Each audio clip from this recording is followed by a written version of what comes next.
Aux États-Unis, la bataille du budget continue de faire rage entre la Maison-Blanche et les Républicains.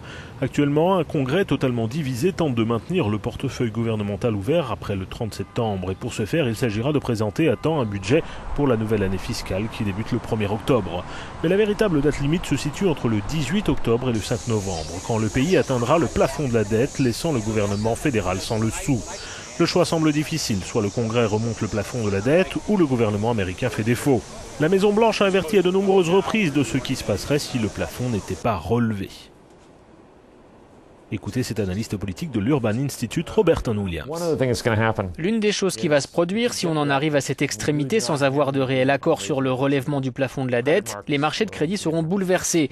Les gens ne sauront pas quoi faire au sujet des obligations d'État, si elles sont encore bonnes ou non, s'ils doivent en acheter d'autres. Ce qui va se passer sur les marchés de crédit nationaux et internationaux reste une question ouverte, mais cela ne va pas faire du bien.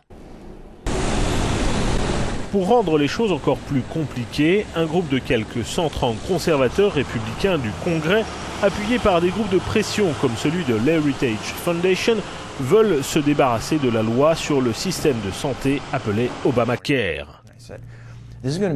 Chris Jacobs de l'Heritage Foundation.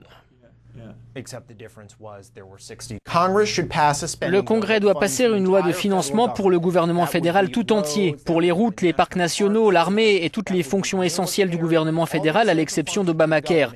Et si le président Obama ou les démocrates libéraux au Sénat veulent empêcher ça, eh bien ce qui arrivera sera de leur faute, parce que les conservateurs qui veulent mettre un terme à Obamacare ne souhaitent pas pour autant bloquer le gouvernement fédéral.